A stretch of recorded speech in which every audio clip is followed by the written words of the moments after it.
Hello and welcome to the Baggies podcast YouTube channel. Last upload was only last night and it was all about the Sheffield United defeat. I've cheered up a little bit since then, simply knowing that we're going to have some new players to play on Sunday against Tottenham, which is obviously going to be a bit more of a happier experience, I'd hope, with the fact that it doesn't look like we're going to be able to stay up, so we can just enjoy watching new players play, being OK Yokoslu and Ainsley Maitland-Niles, who this video is all about. Deadline day signings, the both of them. However, before we start this video, I've got something to ask you. Will you please subscribe to the channel right now, because we're on the road to 1,000 subscribers, be it we're only a fifth of the way there. However, it is still possible. I know that we can do it. But with your help, before we start, just go down there. I'm going to give you 5 seconds to subscribe to the channel. 5, 4, 3, 2, 1. There you go. Thank you very much for doing that. It definitely helps the channel, and obviously if you've enjoyed the content that you've been seeing recently, there's going to be plenty more on the way, so hopefully you enjoyed that, and thank you very much for subscribing. Turn your notifications on as well. It's probably a good thing to do, so you never miss that upload on the channel. But we're going to be talking about Ainsley Maitland-Niles today. We're going to be talking about him, what he can bring to West Brom, what he can't bring to West Brom, what's he not so good at, because no player is ever perfect. Got to discuss both sides of the story. We're also going to be looking at what some Arsenal fans think of it and what our fans think of it. You know, is he a good player? They've watched him play the most. Is he a good player? Is he going to improve the team? At least if we're going down, we're going to get some watch a couple of better players in the midfield for it, and maybe even pull off that miracle of staying up. I'm not hopeful, but some of you might be. So let's explore both those options.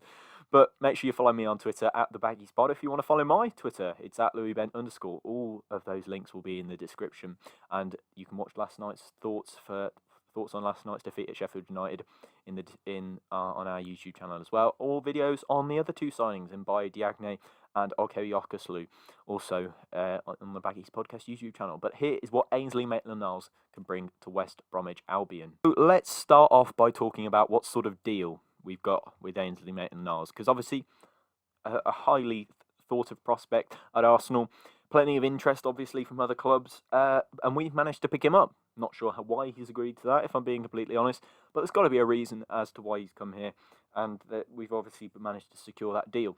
So we've secured a loan until the end of the season, no option to buy, doesn't plan on sticking around even if we do stay up, but we managed to beat off Leicester, Southampton and Newcastle to get this signing.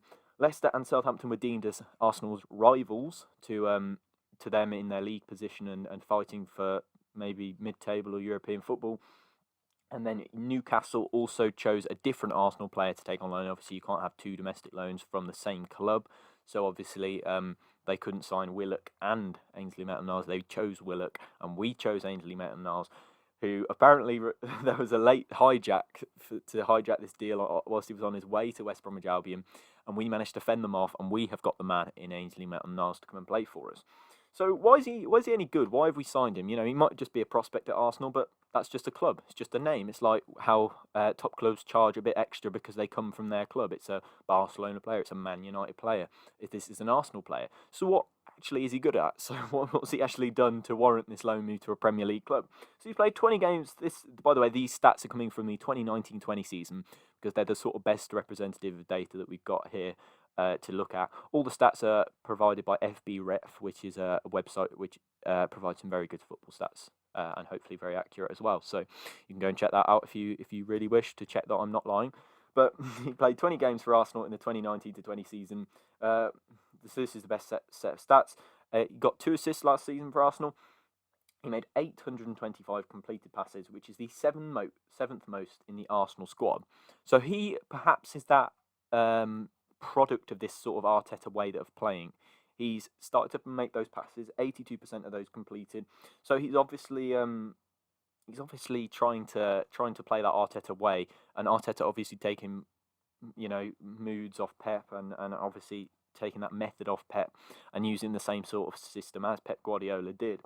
10 key passes, 49 passes into the final third. So he's obviously trying to be a bit more progressive. They've mainly deployed him as a right wing back or a right back, which I don't think is where we plan on playing him. Apparently, one of the promises for us, in order to get him to the Hawthorns, was to play him in the midfield position. So I'm not sure whether that's going to be the case, whether that might have changed considering the competition for the deal. But at the moment, I'm going to say that Maitland-Niles will be playing in the midfield. So to be a progressive player in that midfield, especially in our midfield, who, at the moment aren't perhaps doing the business, to play in that progressive role is going to be very helpful. 10 key passes, 49 passes into the final third. That shows a very, very good progressive player. 20 crosses, likes to drift into those wider areas. Maybe that's probably because he was playing right back in most of those games. But he'll like to drift because that's sort of where he's been playing. He's used to sticking out on that right flank. So he's going to like to drift onto that wide right sort of area and provide some crossing. He'll either create that half space on the edge of the box where he'll pick up balls from fullbacks and cross them in, like in a way like De Bruyne likes to do. Not perhaps to the quality, but De Bruyne likes to do it for Man City. He drops out wide, provides that nice swerving cross into the box for players to finish. So Maitland-Niles might like to do the same thing. He'll like to drift wide, and he'll like to put in those crosses into the box. Also, in terms of a defensive side, 27 tackles won, which is the joint most in the Arsenal team, and the most tackles made in the defensive third. So he's obviously, you've seen by the stats from him being progressive and then defensively good. So most tackles made in the defensive third. That obviously shows that he's got that box-to-box dynamism. But he's been playing in a range of positions for Arsenal, which we'll talk about in a second, and it really shows his versatility. However, he's got that sort of box-to-box sort of mind in a way. So he's getting, even if it's box-to-box in terms of right back or left back, he's obviously been getting up and down the line quite well. So it shows a good level of fitness, I suppose, but also shows a good level of variety to his game. So he's able to go forward. He's also able to go back and make those tackles, but then go forward and put in crosses and passes into the box. So Maitland-Niles clearly showing that he's got depth in both areas of the pitch, so the defensive and the attacking. It could mean that he's the perfect midfielder.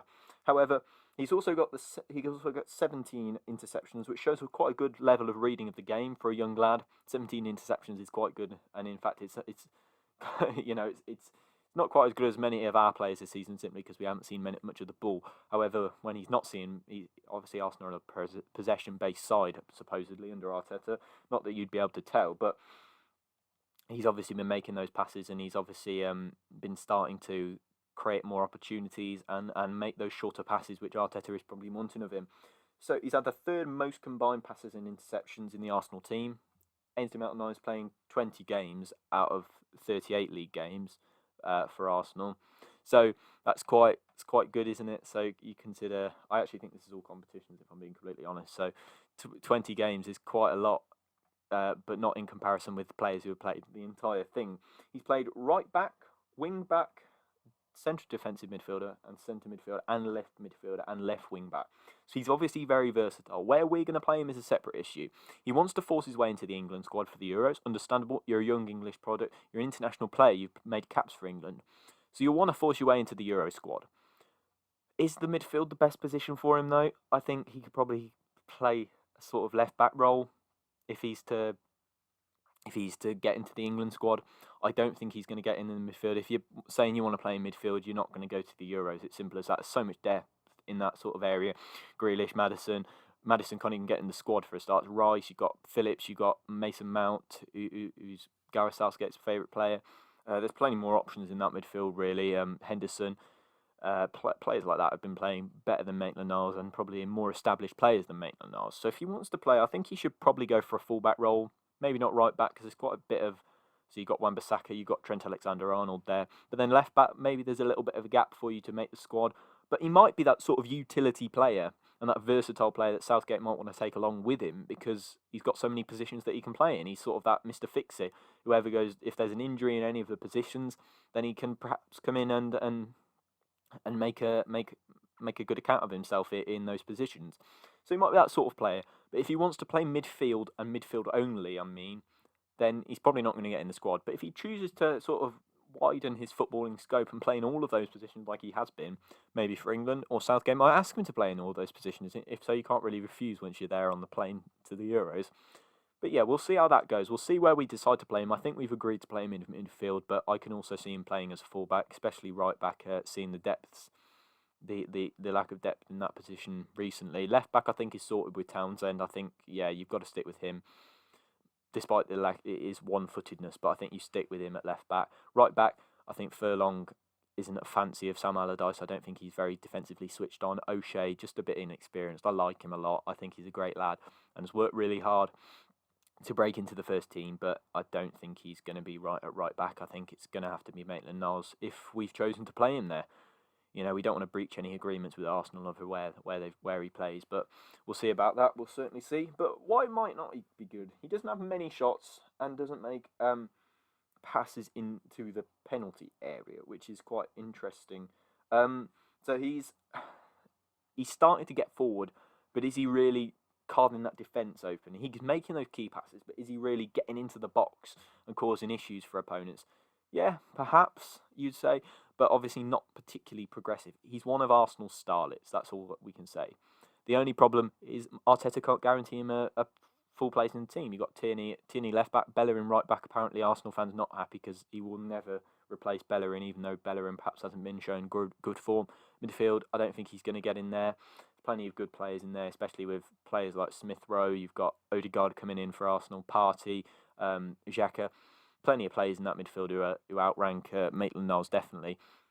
But he doesn't take many shots on, so perhaps he's not getting into the positions to make shots. I haven't watched much of Maitland-Niles. I've seen a few games of him, especially in the England shirt. Doesn't perhaps get into the box for those particular shots that he needs to.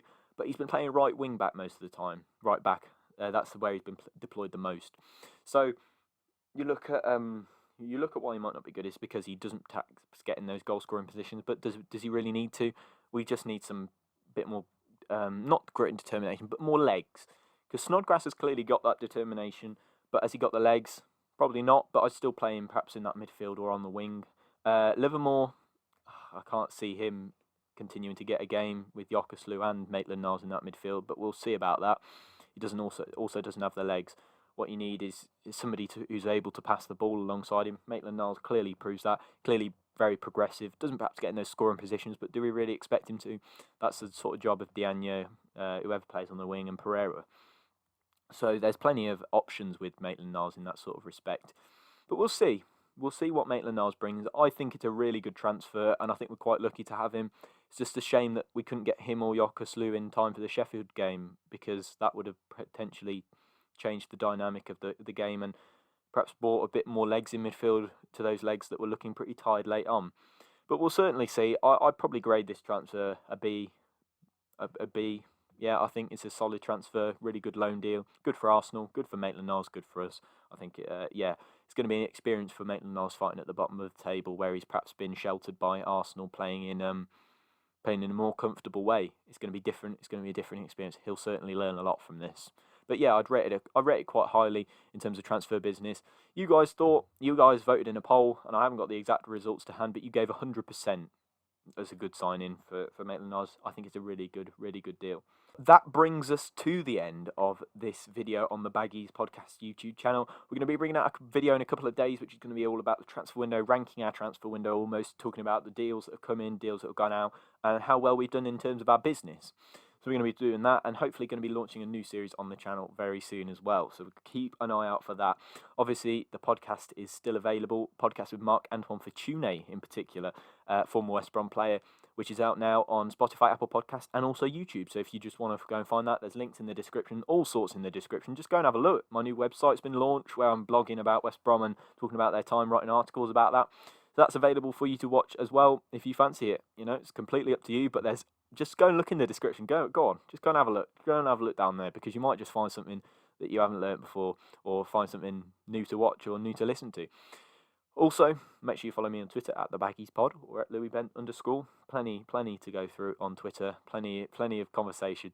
Obviously, if you fancy a chat on there, direct messages are open if you fancy a chat just about the footy or about anything in general. I know we're going through very tough times at the moment, but of course I'm always available for a chat. Comment down below as well your thoughts on Maitland-Niles. I'm always interacting with comments, putting likes on them and conversing with you guys in the description. Glad to see lots of you have found my podcast eventually. Taken a while to reach that wider audience of Baggies fans, but we're hoping to make it wider. So that's why you need to press the subscribe button. Get us to the goal of 1,000 subscribers. It's a way away, but I believe we can do it. So go and press that subscribe button and maybe turn on the notification bell so you never miss an upload. But that brings us to the end of this video on what Ainsley Maitland-Niles will bring to us at West Brom. I'll see you in the next one. Goodbye.